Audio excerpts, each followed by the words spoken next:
बात है से कथा चिंता कर कारण ए जगत रे जहा किछि हेछि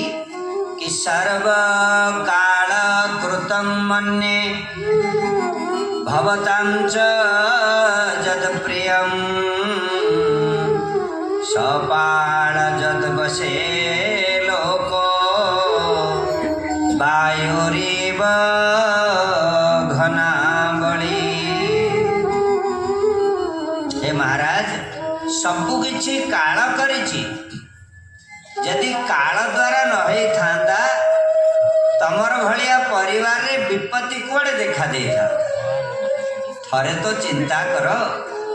कि जत्र धर्म सुतो राजा गदा पाणी वृकोदर कृष्ण स्त्री गांडीवं चापम श्रुत कृष्णस्ततो विप। जत्र धर्म सुतो राजा जो परिवार रे धर्मराज निजे बड़ पुत्र आउ जो परिवार रे सर्वश्रेष्ठ बलशाली 52 भार गदा उठेला भली जे बलशाली भीमसेन जो परिवार रे सर्वश्रेष्ठ गांडीवधारी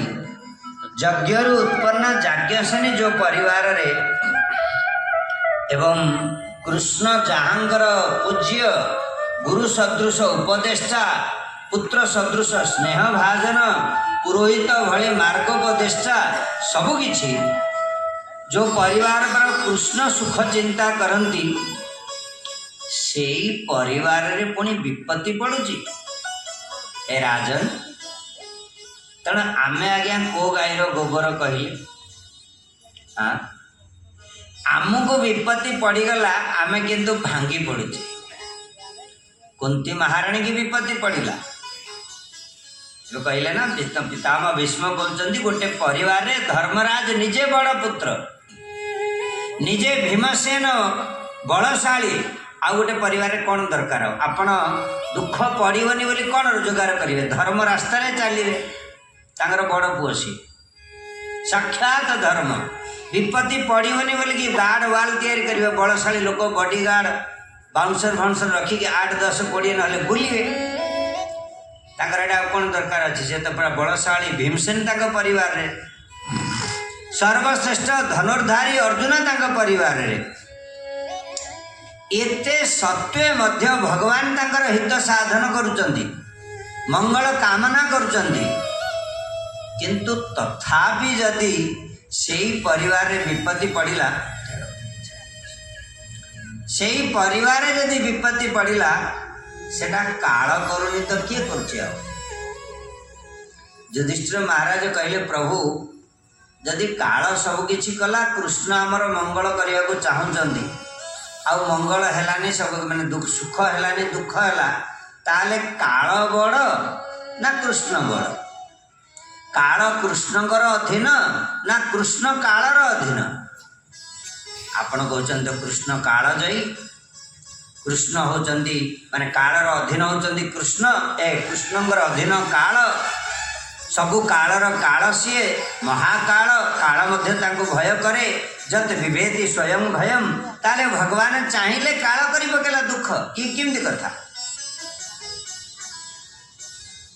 पितामह भीष्म कहले युधिष्ठिर तमे एते कथा चिंता करनी कारण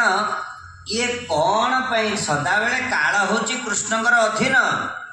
किंतु काल द्वारा कृष्ण काहेकि एमिति करती सेटा केही जानी पारंती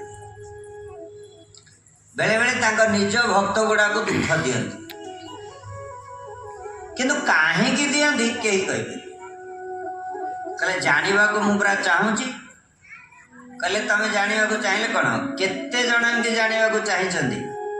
भगवान का ता पछरे इच्छाटा कौन कहीं दुख मिला नहीं अस्य कहीं चित राजन पुमान वेद विदिशया जद विजिज्ञासया जुक्ता मुह्यन्ति कवयोपि नहीं अस्य कहिर्चित राजन, हे राजन ये एई जगतरे नहीं कहिर्चित चिकित्सया ये कृष्ण करे जो देखुच एई कृष्ण जे अत्यंत कृपाळु नहले मते देख ना मु केवल चालन शक्ति रहित सरसज्जा पड़ी चाहिए मथुराए दर्शन करने मुस्किल थिला किंतु केवल मते दर्शन देवाई आसी ना मु केवल तमे माने एकांत भक्त होइथवा जो तांकर तम सहित मुझे ब्लड रिलेशन रे जाउछि रिलेटिव बास तेणुक ना सम्मुखर मु युद्ध कली आतताई मुर शरीर रे तीर विद्ध कली मते दर्शन करने आसिले केंदी तेणु हे युधिष्ठिर ये कहीं एमती करती सबकि सेटा कवय भी मुह्यंती एमती ना कि जानवा को किए चाहती जानवा को चाहिए जानी पारती ना बड़ बड़